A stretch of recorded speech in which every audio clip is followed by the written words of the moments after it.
Hey everyone, welcome to the first live edition of the Marketing Insights vlog. This edition is going to be all about. This edition is going to be all about crypto marketing, done properly, and what is the best way to build a cryptocurrency marketing campaign. I'm not really going to talk about the tools that much because we've spoken about those in the last episode and covered those. But I will mention a few of them as they relate to the concepts I'm going to go over. Basically, in order to promote your crypto project, whether it's an initiative or a token that you're developing for a crowd sale or some community project, whatever it is you're doing with crypto, remember that most crypto projects fail, right? Like 9 out of 10. And there's a reason for that. The main reason probably is poor execution, but there's a classic number of reasons that go along with that. Everything from, no one ever hears about the crypto project because it's not well marketed. There's never a good market product or product market fit that was ever developed. The MVP or the minimum viable product is not good enough. There's never really a proper product release. It's always in alpha or beta stages. And of course, they always fail to deliver on time, right? They don't respect the roadmaps or deadlines or ETAs. So when that all happens, you're going to normally get some kind of failure. And that's going to be in any business, right? And crypto happens to just be a very volatile business because of the cycle of how investors are brought in and out and how their expectations are not met, so they quickly leave. So there's always a chase for money instead of actually focusing on building the product. Properly done, the product is built first, and then the money comes to it. If it's a good product that fits the market, et cetera, et cetera. So how is it exactly that you build and run a marketing campaign for cryptocurrency? Well, basically, the old expression, KISS, keep it simple, stupid, that really works in crypto just as it does with any other B2B or B2C marketing campaign in any other industry. By keeping it simple, I don't mean just use buzzwords. I don't mean just use, common expressions that you hear in the jargon of the day. I mean, keep it clear, keep it plain English or whatever your local language is. Make it so that anyone can read it and understand immediately what it is you're trying to do and what it is that the project is all about and how they can get involved and what the benefits are for involvement. Why it's necessary, where's the need in the market. What's the upside is very important, but it has to be explained clearly. And of course, what the downsides are, what the risks are, that needs to be explained clearly as well. So if you want your crypto brand to take off, remember that it's important to be transparent and simple with the language you use. Don't try to make it too complicated.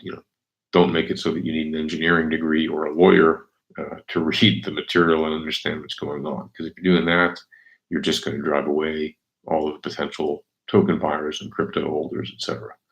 And of course, the end users who are just not going to understand how to use whatever it is you're making. And then the next thing is, along with that is be transparent and open about the actual product and the actual project.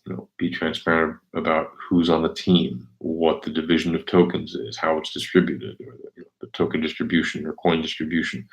What's the total number of tokens or coins that exist? How many, what percentage will be burned? Is it going to be 1%, 20%, none, whatever it is you're going to do? That has to be all clarified.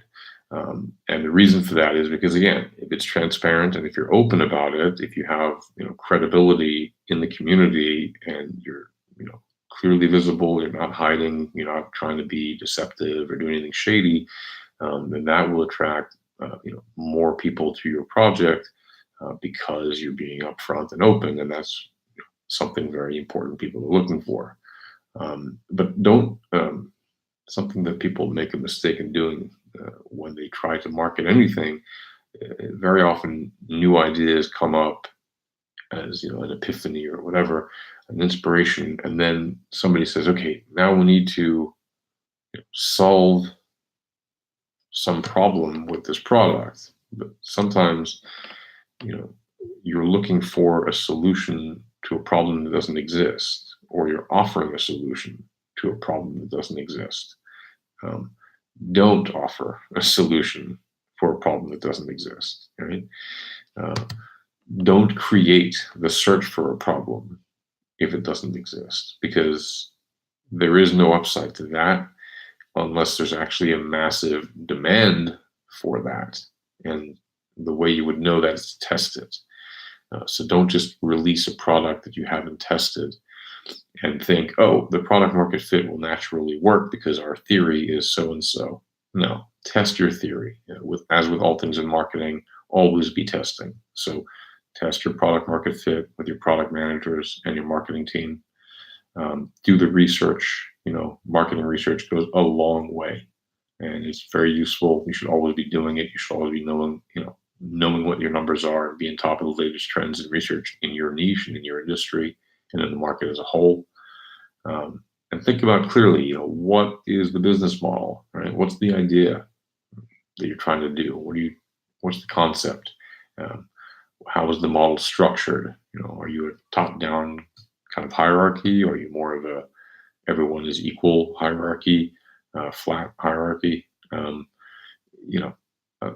What is the purpose of the project? What are you intending to do with this? That matters a great deal, and you need to communicate that clearly internally, as well as when you broadcast this to invested or community members. And of course, you need to be looking at customer-facing resources, right? What is it that you need to interact with your customers? How many customer service representatives do you need? How many PR professionals are you going to need to get the story out, to do your media outreach? What size is your marketing team? What size is your development team? But again, the development team doesn't liaise with the customers except on the back end, and then usually there's an interface between the engineers and the actual tech support, right? The tech support isn't necessarily the engineers. They're not necessarily building the code, but they interface with the customers on technical issues.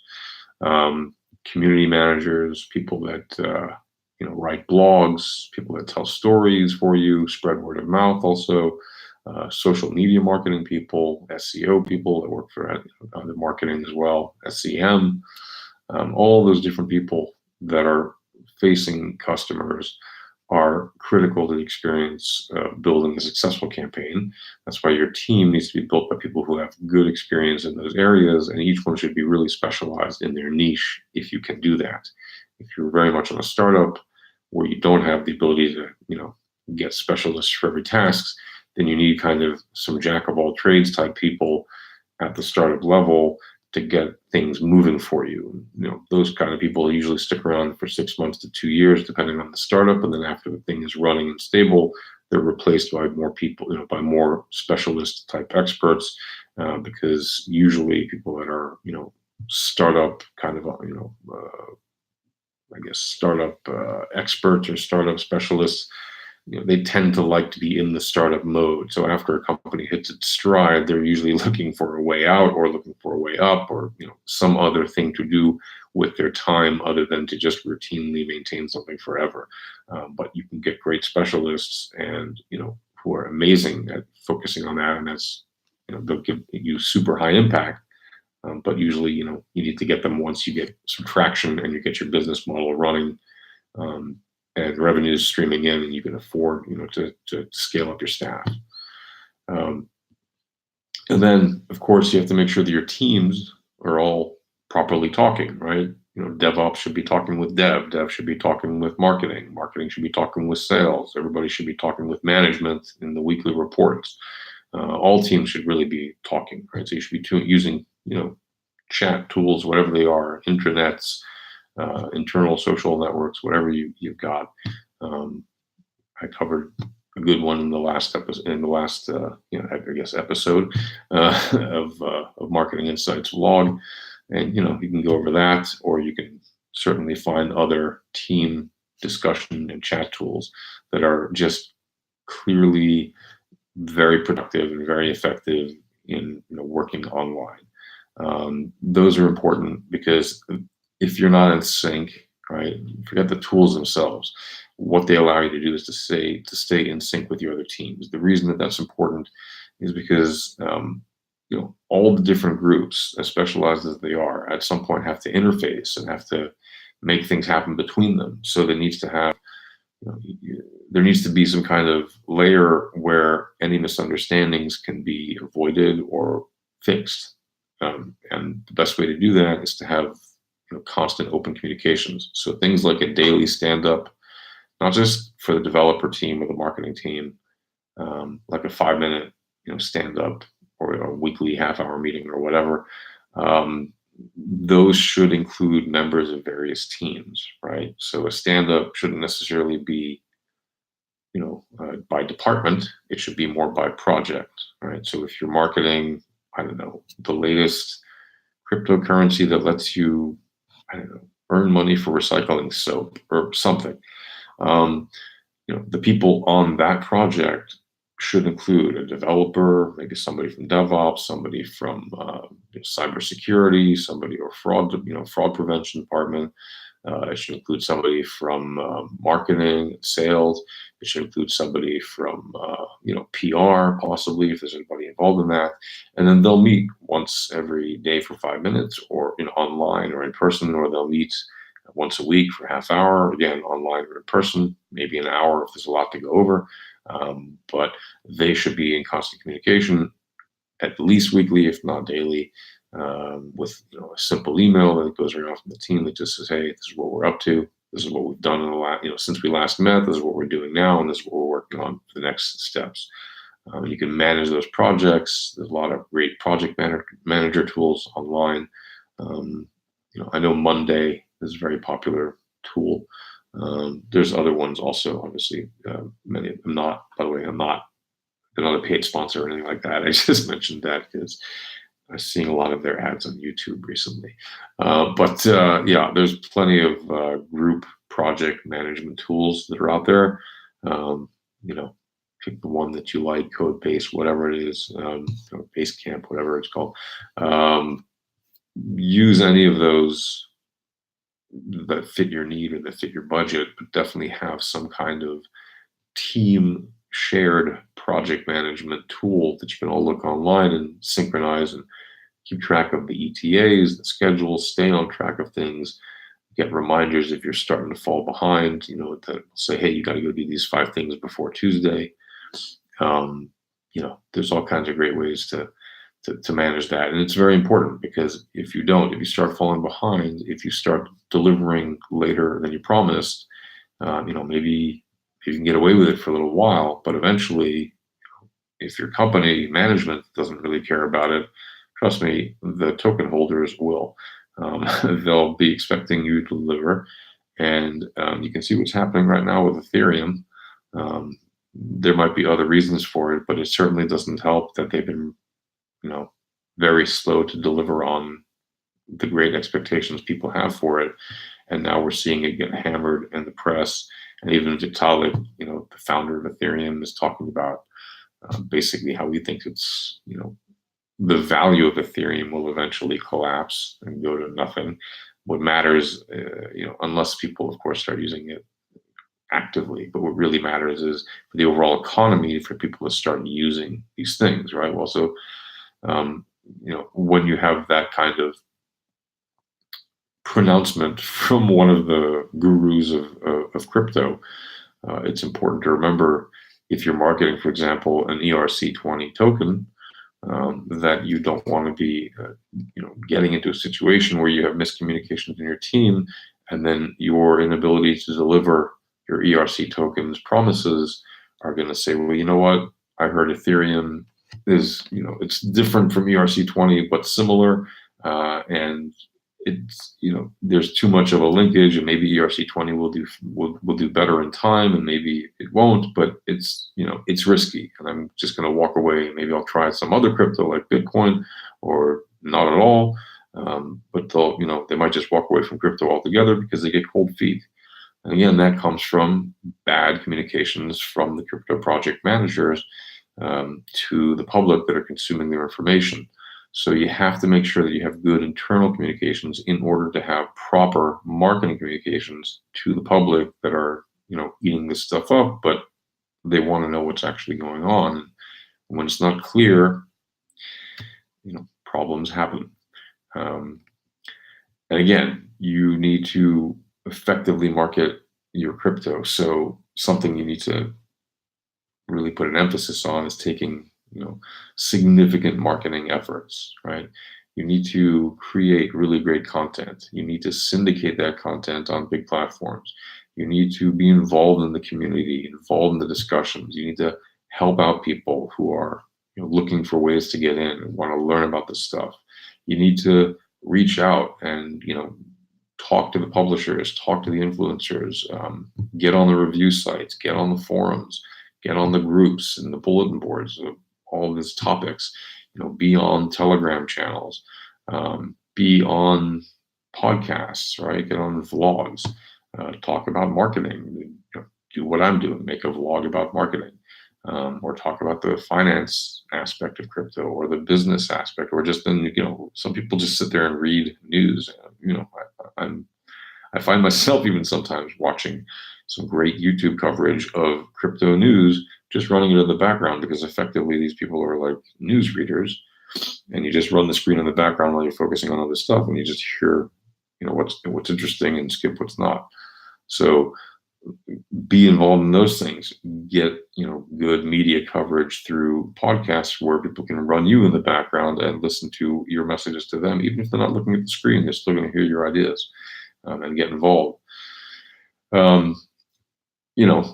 Be where your audience is, right? So follow the audience, build your presence there. Don't just be, on other people's shows, but create your own channels and presence, whether that's your Facebook or your LinkedIn, which is gaining in popularity as a social tool for crypto. Although there are still some significant groups in Facebook, so you shouldn't ignore that. Where anywhere else that there's large audiences, Telegram, like I mentioned earlier, it's a great opportunity. If you have a Telegram super group, you can you put like 100,000 people in a super group, so it can be a massive audience builder right there. Even Reddit and Quora and of course Medium, right? Those are all places where you can Bitcoin talk and all crypto forum. And there's no shortage of overall crypto topics, and then niche crypto sites that you can find about your specific niche.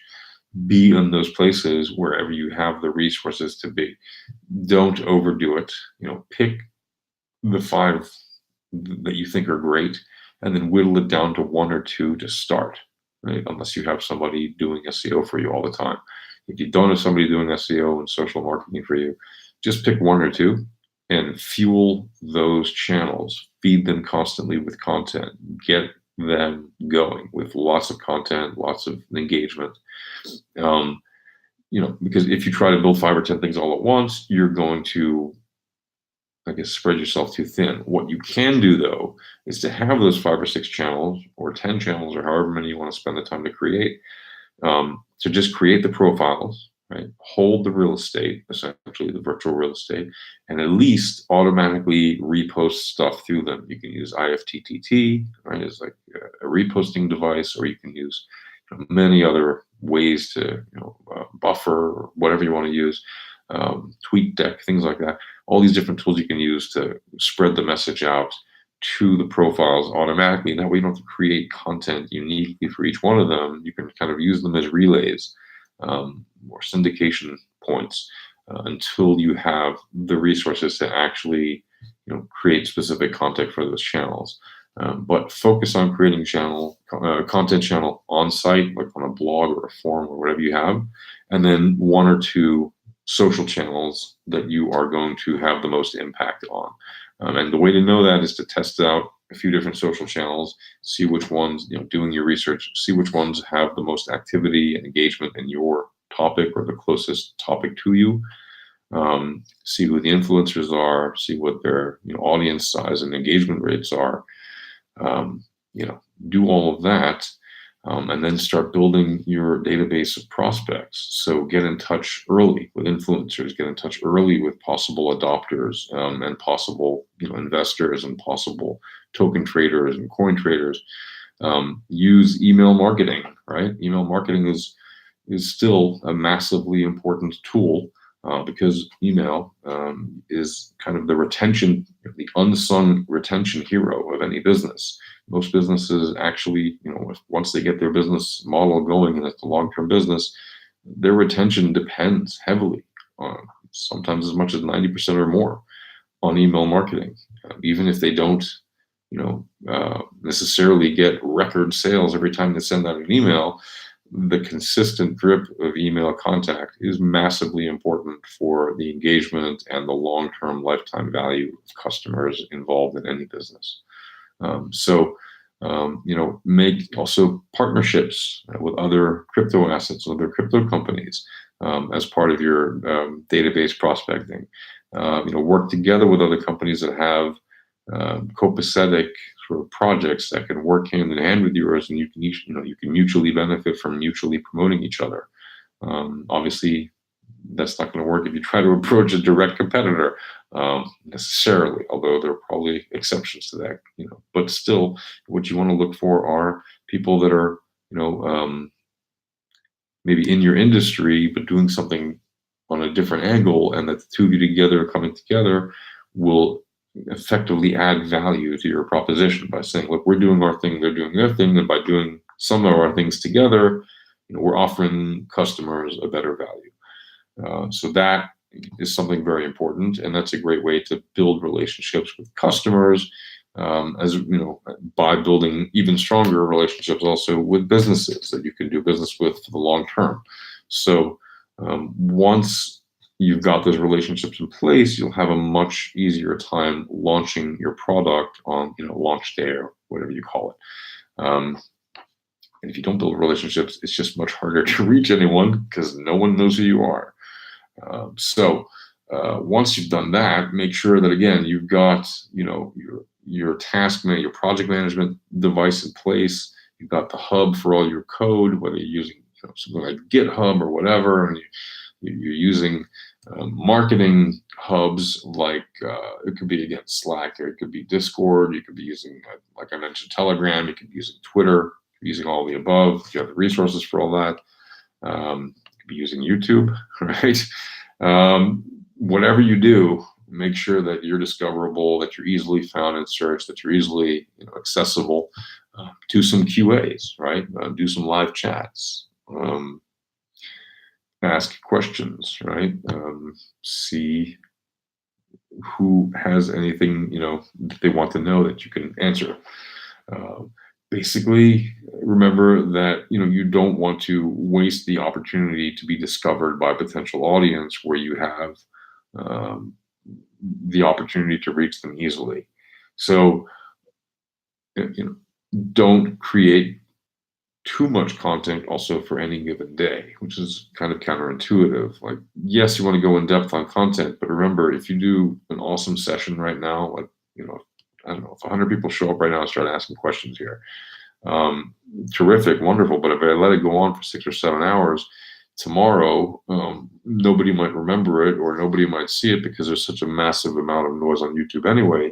And I'm better off making smaller chunks of content that I can distribute on a regular basis. That way you're constantly making some noise.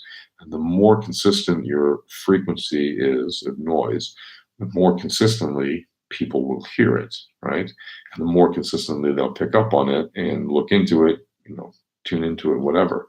So that is the power of centralizing, with a hub, kind of your content distribution and regulating it in a way that it is going out um, not too frequently, but consistently, right? If you're doing daily, you can be doing even 4 times a day, depends what you're doing.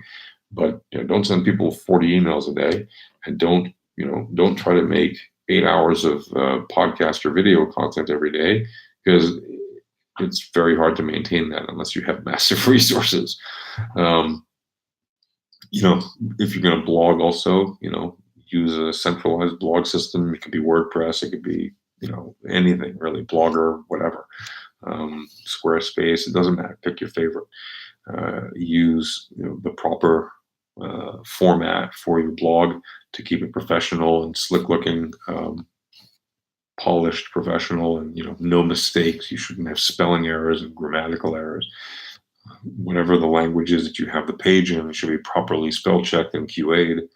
And that's a very important thing. And there's technical writers for every language, because it really differs from language to language.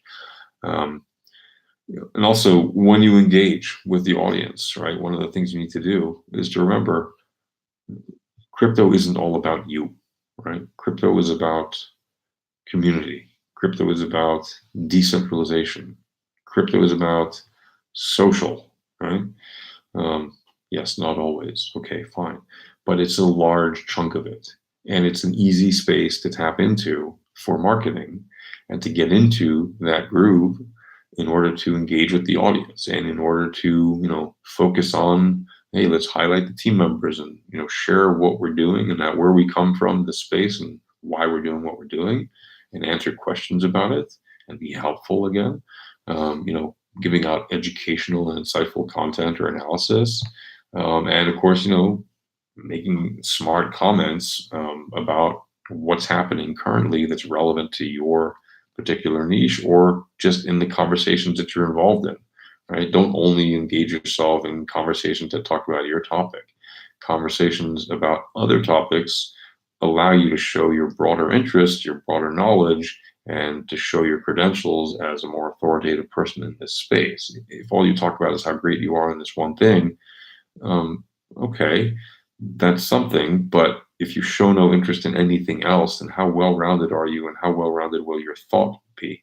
And what does that mean? What potential impact could that have on your project? Will that attract people if they think, oh, we always single-minded focus is good and it's very strong and he's very bullish about this one thing and he's only going to do that like a laser focus? Yes, that's great.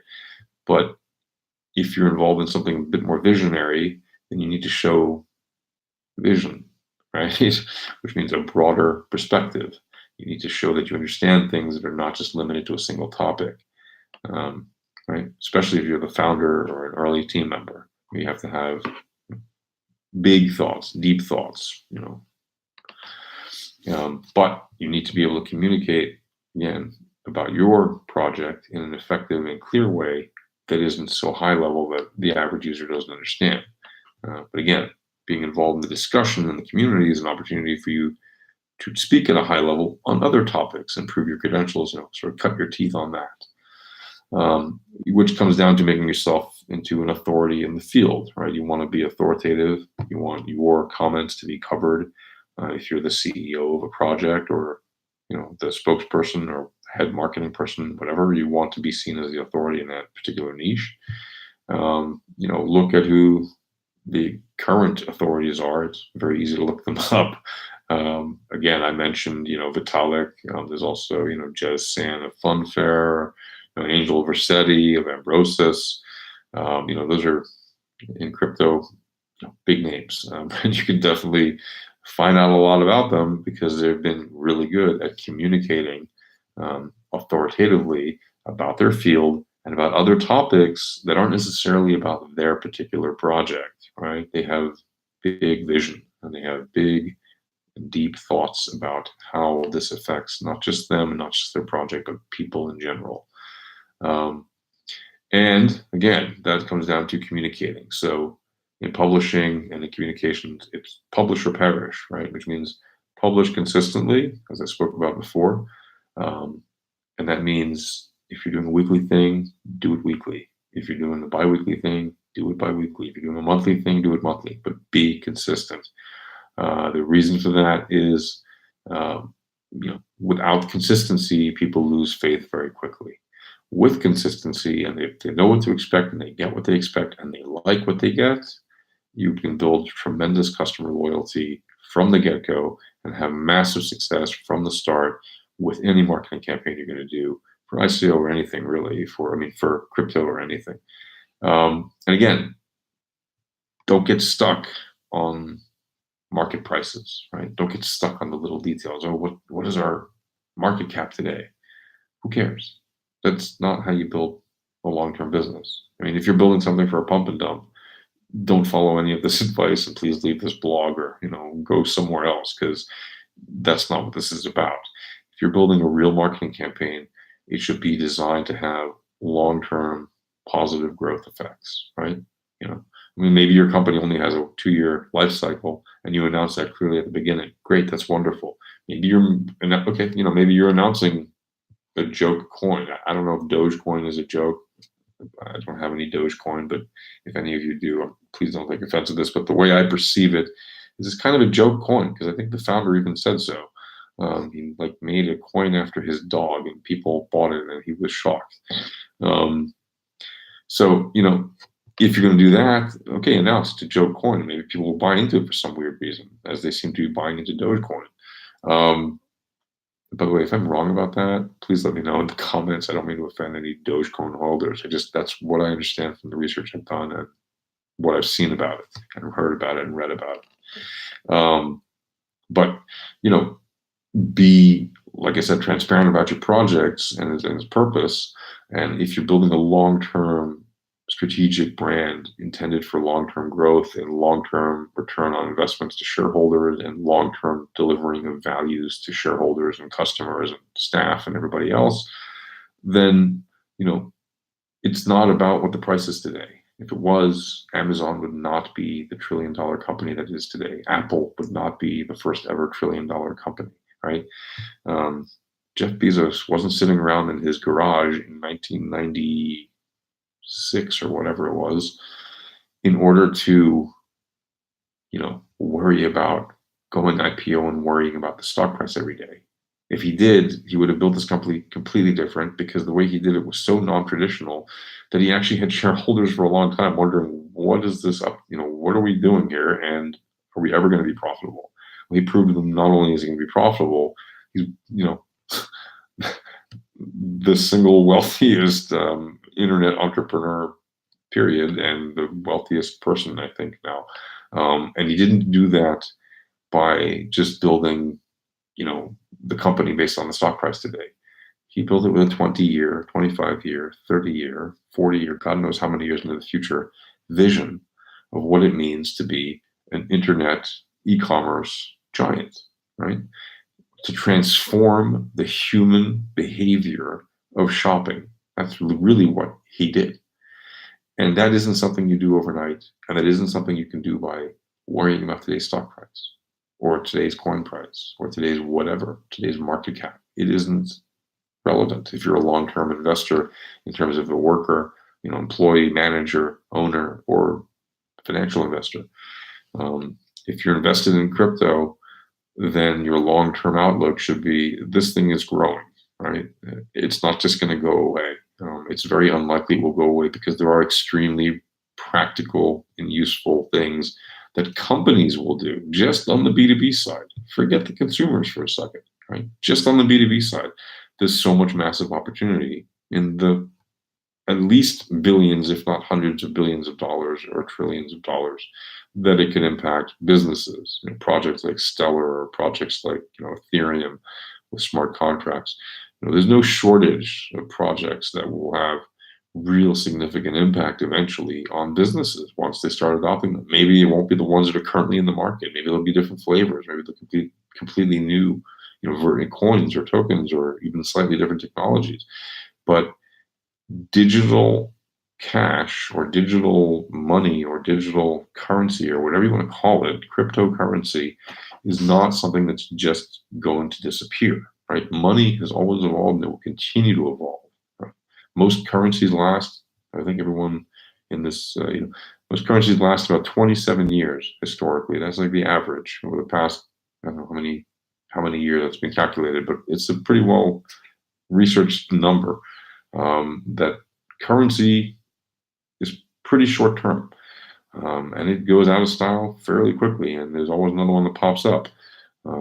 It will be no different with crypto, right? There will be currencies that go in and out of style just as there have been already. Many cryptos have come and gone, but there will be some winners that will stay around for longer than the average, and they will have a larger impact than others. And eventually it could have a massive impact on the global economy, right? I mean, just imagine right now, I think right now CoinMarketCap is, I didn't even look, but recently, today or anything, but yeah, it's down, right? It's not a good month. You don't have to know, don't have to be a rocket scientist to know that we're not in a good place if you're worried about the numbers, right? But it's still a couple $100 billion, right, as an overall market, which is tiny, yes, for a currency market, but it's still only a 10-year-old market, right? And a couple $100 billion is actually larger than some countries' economies. So that's not insignificant. Yes, Facebook is twice that big. Google is 4 times that big, or whatever, maybe more. But this is a growing space. This is a growing medium. So if you want to run marketing properly for it, you need to not worry so much about the market cap and focus on the long-term thing. And that's why you shouldn't promise short-term, we're going to go to the moon. That doesn't help. Also, make sure that you're actively managing your community, right? Don't just have a chatter in an empty channel and never share the notes, right? Even if I do a video and nobody shows up to ask a question, I'm not just going to take down the video, right? I want people to eventually find it, and I'll answer questions that people leave. It doesn't matter if they answer them live, and if they ask them live, or if they ask them later. It's my opportunity, for example, if I'm marketing a crypto project, to reach out to the customer and answer their questions later on, just as I do, with these marketing tutorials. And of course, you should definitely, try to get your brand to be advocated or proselytized, if you will, preached by your evangelists. And your evangelists are the people that use your brand, your fans. They're your super fans. They want everybody to know about it, and they want to tell everyone in the world that they know about it. And the way that you do that is to actively engage them in your community, and engage them and include them in the marketing success, so they're part of the success of the campaign. The more you make them feel a part of it, the more you give them ownership or stakeholdership, the more they have stewardship on anything, the more they will want to contribute to make it succeed. And that's why you should encourage people who are involved in your community to generate content, right? Get user-generated content as much as you can, because that is the best, right? That's word of mouth. That's sterling silver or 24 karat gold. That's just pure goodness, nothing but goodness. When your community finds it worthy to write about you and talk about you on their own, and to create content on their own about you that supports your platform or business model or marketing campaign, you can't pay for that, right? That's the best. So get as much of that as possible. Of course, moderate it to make sure it's high quality, if you have the ability to do so, if it's on your platform. If it's not on your platform, if it's on their own blog, that's great. You check it out, and if you see something terribly wrong, ask them to correct it. But generally speaking, don't try to censor what people are writing about you. Just try to make sure that if they have things that are blatantly wrong, that you tell them, hey, you really should correct this, because you don't want to mislead anybody. And that is the kind of thing that if you do that, you'll get higher engagement, you'll get wider reach, because their communities will then follow. You'll get the follow along effect, or the network effect, where you have your fans talking about you, and their fans talk about you, and then their fans, and so on and so on. But that's why it's important to get engaged with influencers who are engaged with other influencers, and so on and so forth. because the more you engage with influencers, the more you have high quality targeted reach to a wider and wider audience that fits your niche. So once you've done that, make sure that your security is all in check in terms of user posting on your blog, right? Make sure that you've got proper levels of access granted, the proper user permissions set, proper user account logins, all that sort of stuff, proper user account creation, proper user account moderation and admitting. Those are important things on a technical level that do affect marketing, because if those get screwed up, if you get hacked, or if people can't use your site, or if they're unable to post blogs as they expected, or just it's poorly managed in general, or it's slow to load, whatever it is, or it's too complicated to sign up, or it's impossible for them to unsubscribe, right? If they decide they don't like you anymore, they want to leave, or they just don't want to be part of your blog, or whatever outside or exit strategy they're looking for, you need to make that available to them without question immediately, right? A click in an email should unsubscribe them, or a click on a website should unsubscribe them. The reason for that is if you don't make the unsubscribe option easy to do, you're going to just anger them. And then they're going to go on social media and unleash a storm of hate mail and messages and anger that's just completely avoidable and totally unnecessary and completely unhelpful. Yes, you can turn around a lot of those things and make pissed off customers into happy customers, but generally speaking, it's a headache worth avoiding and totally avoidable. So you can just avoid it, again, by being very careful, making sure your technicals are QA'd very well, and that you are then not going to be victimized or hoisted by your own petard on a technology level.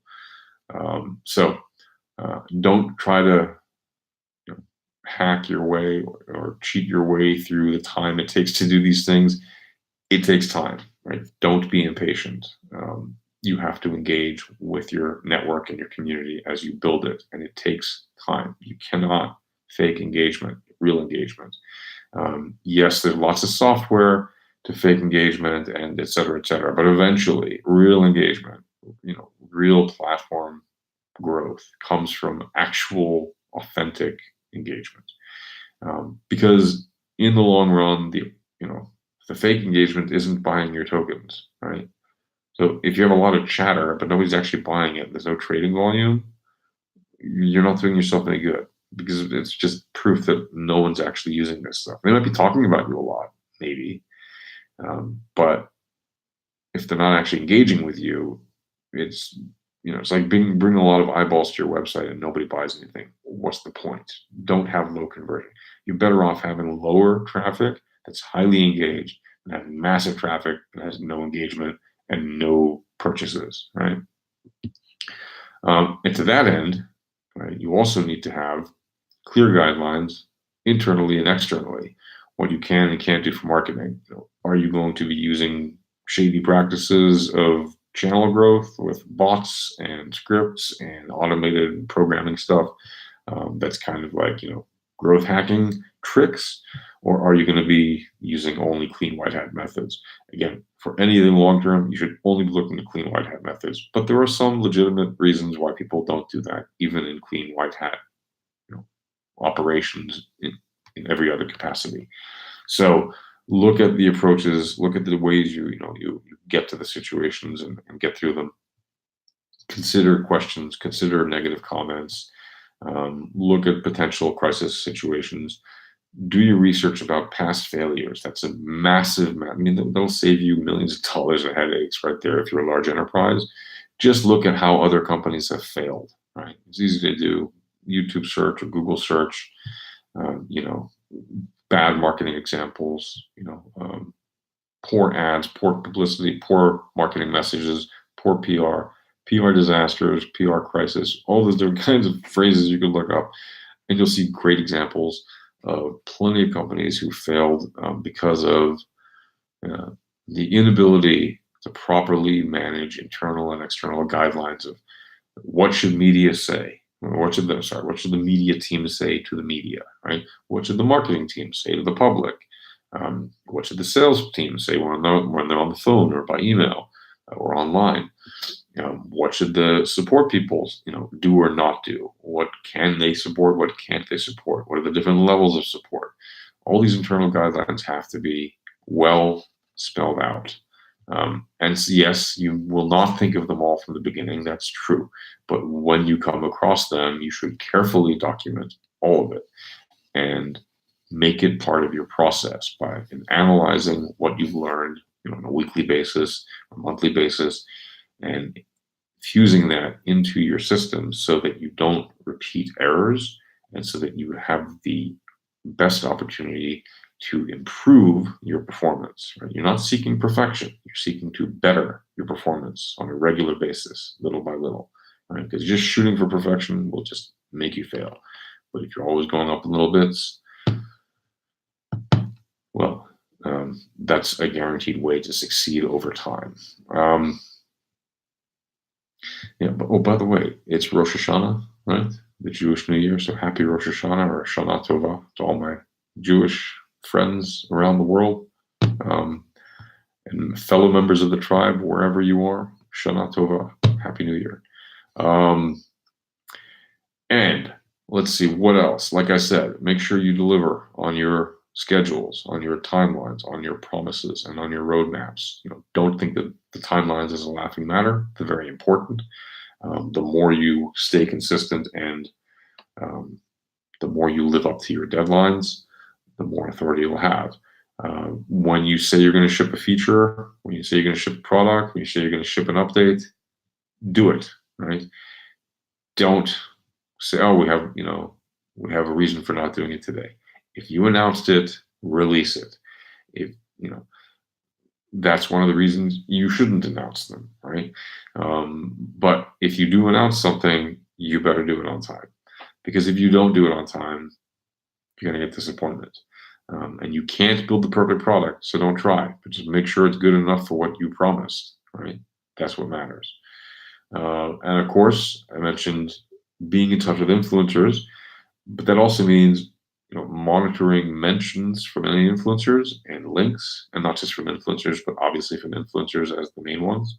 The more you're aware of who's talking about you, the easier it will be for you to spread around messaging around those networks. So you can look at Google Alerts, you can look at Hootsuite, you can look at all kinds of different services that will tell you, notification services that will tell you what's going on about you. Monitor who is talking about your brand, who is talking about your crypto. You can do that with alerts. I've seen in Telegram where you can monitor noise about yourself with just simple notifications. When you do that, analyze the audience. Right? Look who else is doing crypto marketing activities in your space, and use your knowledge of your audience to reach out and find new potential people to be involved, and to get the word out about what it is you're doing. Get onto more forums that way. You'll find more, companies to reach out through. You'll find more influencers. You'll find more groups that are talking about it on Reddit. And of course, as with anything in marketing, at the end of your marketing campaign and during the marketing campaign, especially if you're doing lean marketing or agile marketing, as I recommend, especially for crypto startups, make sure you regularly look at monitoring your data, analyzing your data, evaluating the performance. How are your KPIs doing? Measure your results with clear milestones. Learn new data points that are important. See how you can use those bits of knowledge you've learned to create the next version, right, the optimized version, the 2.0 version of your campaign, and retest the cycle, right? Apply those analytics to what you know, to your next campaign, to the optimizations, to the conversion rate optimization, to the funnel optimization, to the sales optimization. All of the things you learn constantly should be constantly reapplied. It's like reinvesting, right? You're just constantly plowing your knowledge and your time and your resources back into the product to make it better and better a little bit at a time. The more you regularly evaluate yourself, criticize, or with a critical eye, look at what works and what doesn't, and how do we fail and how do we succeed and how do we focus on getting more successes. The more you do that, the better you will become at your marketing and the more success you'll have with marketing. So be consistent about being self-critical, not negative, but self-critical with an open mind. It's okay. Here we made a mistake. We learn from it. We don't repeat it by doing the following things. And of course, eventually, once you learn all those numbers, you're going to want to compare yourself. You're going to say, okay, how are we doing vis-a-vis our competition? Understand that you're operating from a different place, but you can still benchmark. You can still compare nodes. You can compare social media audience sizes, website traffic, partners, number of token holders, or number of tokens sold or coins sold, or eventually you'll look at your overall valuation, etc. But those are, again, small things, and they will not tell you whether or not you can make a marketing campaign better. All they'll tell you is your performance compared to other people. So those are important to know so that you can report to management or investors or whoever. And they're important for yourself to know how you're doing compared to the rest of the field and where you can tweak your campaigns in order to maybe do a bit better.